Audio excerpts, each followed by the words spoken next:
So hello guys, सत श्री अकाल, आदाब, नमस्ते, गुड मॉर्निंग। सो मेरा नाम अमित है and I am in New Zealand right now.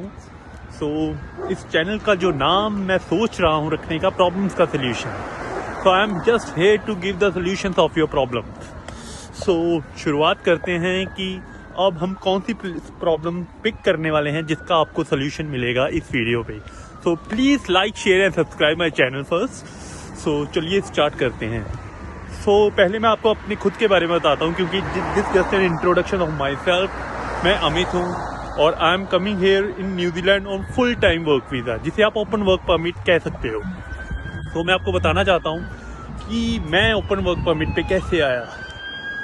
सो मैं ओपन वर्क परमिट पे इस तरह आया कि मेरी वाइफ जो है वो स्टूडेंट वीज़ा पे यहाँ पे लैंड हुई थी 8 मार्च को, और मैं यहाँ पे लैंड हुआ था 8 मई को।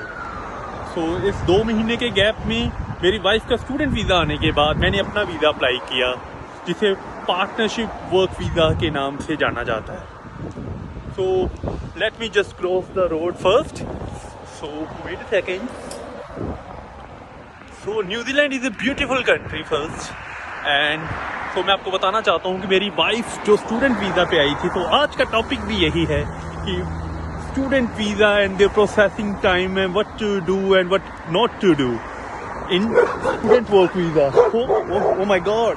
सो यहाँ पे हर घर पे डॉग्स होते हैं, फर्स्ट ऑफ ऑल हर घर पे, लेकिन ये डॉग कुछ कहते नहीं, लेकिन हम घबरा जाते हैं। सो बट इफ़ दे उन्होंने हमें बाइट किया तो वी डेफिनेटली गेट $10,000 इन, उसे सू कहा जाता है कि आप सू कर सकते हो।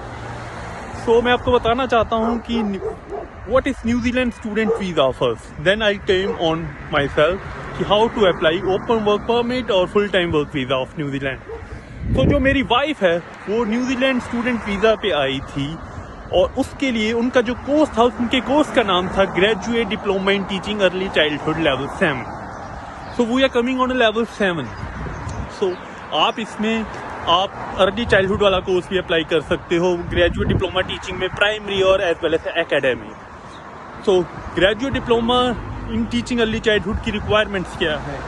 इसके लिए फर्स्ट ऑफ ऑल आपकी ग्रेजुएशन होनी मस्ट है, और जो फर्स्ट ऑफ ऑल सबसे इम्पॉर्टेंट है वो आपकी BEd होनी सबसे ज़रूरी है। और बाद में इन केस अगर आपने मास्टर्स भी करी है, लाइक मेरी वाइफ ने जो मास्टर्स करी थी, मास्टर्स इन फिजिक्स, सो उसके लिए भी कोई प्रॉब्लम नहीं है कि जैसे कहा जाता है बेसिकली कि अगर आपने मास्टर्स करी है तो आप बाहर क्या पढ़ने जाओगे, लेकिन New Zealand is the country and the safest country of all the world कि आप मास्टर्स के साथ भी यहाँ पे आराम से ट्रैवल कर सकते हैं। इसमें गैप का कोई इशू नहीं होता है फर्स्ट ऑफ ऑल, और गैप का जो इशू नहीं होता है मैं आपको बताना चाहूँगा उसके लिए, लेकिन आपकी सैलरी इन अकाउंट होना बहुत ज़रूरी है। अगर सैलरी इन अकाउंट आपकी होगी तो you can apply for 7 to 8 even 10 to 15 years of gap for applying for a student visa in New Zealand. सो मैं आपको स्टार्ट से प्रोसेसिंग का स्टार्ट बताता हूँ कि आपको क्या करना है। आपको सबसे पहले आपके सारे जो डॉक्यूमेंट्स हैं वो इकट्ठे करने हैं, और डॉक्यूमेंट इकट्ठे होने के लिए उसको सबसे पहले नोटराइज्ड करना है, और नोटराइज्ड होने के बाद आपको क्या करना है, उसके एम्बेसी की जो मोहर है वो उसकी 3 से 4 मोहर होती हैं जो रेड कलर्स की होती हैं, तो आपको वो करवाना है। वो किस लिए करवाना है आपको मैं बताना चाहूँगा कि न्यूजीलैंड में अप्लाई करने के लिए कोई भी खर्चा नहीं आता है। एजेंट आपसे ना पहले अप्लाई करने से पहले पैसे लेगा, ना अप्लाई करने के बाद लेगा, ना वीज़ा आने से पहले लेगा, ना वीज़ा आने के बाद लेगा। क्योंकि मैं आपको बताना चाहूँगा कि जो मेरी वाइफ थी स्टूडेंट वीज़ा पे जब पहले दिन गई, प्रोफेसर आके पूछता है कि किसी ने कोई स्टूडेंट वीज़ा के लिए प्रोसेसिंग चार्ज दिया है या नहीं। सो मैं आपको बताना चाहूँगा कि आपको स्टूडेंट वीज़ा आपका कोई चार्जेस नहीं होता है। मैंने कहाँ से अप्लाई किया था? I am from Punjab basically. So मैंने जो अप्लाई किया था, I am sorry, I am just seeing somewhere behind me. तो मैंने जैसे अप्लाई किया था, मैंने जलंधर से अप्लाई किया था, Midway education consultant from Ramandeep ma'am. She is fabulous regarding on student visa. So उन्होंने अप्लाई करने के लिए जो, अब बैक टू दैट कि हमने जो नोटराइज करवाए थे डॉक्यूमेंट नोटराइज करवाने के लिए इसलिए मैंडेटरी है क्योंकि न्यूजीलैंड आने के लिए सबसे पहले आपकी होती है NZQA। You can opt NZQA और IQA। हमने जो ऑप्ट करी थी IQA,